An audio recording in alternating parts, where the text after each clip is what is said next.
गरीब और मध्यम वर्गीय लोग पैसे के लिए काम करते हैं, पर जो अमीर होता है उसका पैसा उसके लिए काम करता है।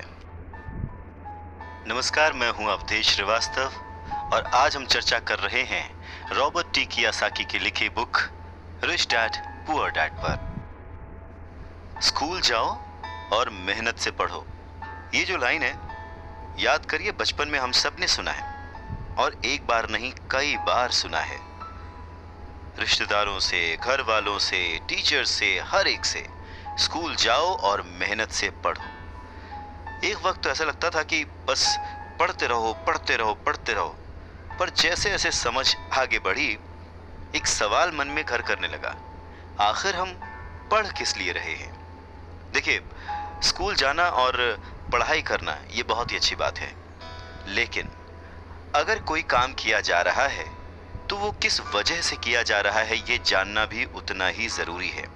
अपनी पढ़ाई पूरी करने के बाद हम सबसे पहले जॉब ही ढूंढते हैं ना, ये सोच कर के जॉब मिलने पर हमारी सारी प्रॉब्लम्स दूर हो जाएंगी, पैसे मिल जाएंगे, हम घर बना लेंगे, गाड़ी खरीद लेंगे और जो भी ज़रूरतें हैं पैसे से जुड़ी हुई वो सब पूरी कर लेंगे।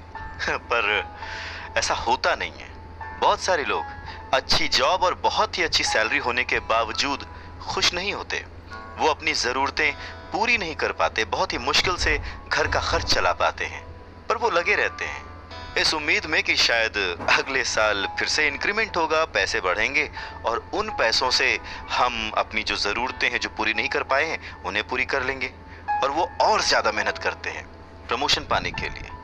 पर वक्त के साथ साथ हमारी ज़रूरतें और हमारा लालच बढ़ने लगता है। पहले तो पैसे के बिना रहने के डर से हम बहुत मेहनत करने लग जाते हैं और उसके बाद जब हमें सैलरी मिलने लगती है तो हमें लालच और ज़्यादा पाने की इच्छा जाग जाती है और चूहे बिल्ली के इसी खेल में हमारी ज़िंदगी का भी एक पैटर्न बन जाता है। ज़्यादा मेहनत करो, ज़्यादा पैसे कमाओ, ज़्यादा पैसे कमाओ, घर का खर्च चलाओ, पैसे ख़त्म, फिर ज़्यादा मेहनत करो और ये जो विशेष सर्कल है ये चलता रहता है और इसी सर्कल में हम गोल गोल गोल गोल घूमते रहते हैं। अगर हमारे पास ज़्यादा पैसे आ भी जाएं तो भी हमें इस विशेष सर्कल में घूमने की आदत पड़ जाती है। हमें डर और लालच पर काबू पाना सीखना बहुत ज़रूरी है, क्योंकि अगर हम अमीर बन भी गए तो इन आदतों की वजह से हम हमेशा डर के साए में रहेंगे और अपनी ज़िंदगी को एंजॉय नहीं कर पाएंगे। पहले के ज़माने में शिक्षा एक जरिया थी लोगों की पर्सनैलिटी डेवलप करने का और आसपास के हर विषय में उन्हें जानकारी देने का। पर वक्त के साथ साथ पढ़ाई का लक्ष्य, उसका गोल बदल गया। पढ़ाई का मकसद रह गया बड़े होकर अपनी जीविका चलाना, ब्रेड एंड बटर कमाना, और इसमें कुछ गलत भी नहीं है। वक्त के साथ चीज़ें बदलना बहुत ज़रूरी है, क्योंकि जो चीज़ वक्त के साथ नहीं बदलती वो या तो हमारी खुशियाँ छीनती है या फिर समाज को बहुत ही पीछे ले जाती है। रॉबर्ट टी कियोसाकी ने इस बहुत ही अहम मुद्दे को यहाँ पर उठाया है अपने book rich dad poor dad में। क्या खूब कहा है कि बचपन से ही अगर हम बच्चे को मनी को एज अ सब्जेक्ट बच्चों को पढ़ाना शुरू करें, उन्हें ये समझाना शुरू करें कि उसे कैसे मैनेज किया जाए, तो बड़े होने पर बच्चों की बहुत सारी प्रॉब्लम्स अपने आप ही सॉल्व हो जाएंगी। बच्चा खुद उन्हें सॉल्व करने की क्षमता रखेगा। पर कहीं ना कहीं रॉबर्ट टी कियोसाकी ने इस बात का पूरा ध्यान रखा है कि पैसे को रिश्तों के ऊपर न रखा जाए। तभी तो उन्होंने इस विषय को रिश्तों के माध्यम से ही समझाने की कोशिश की है।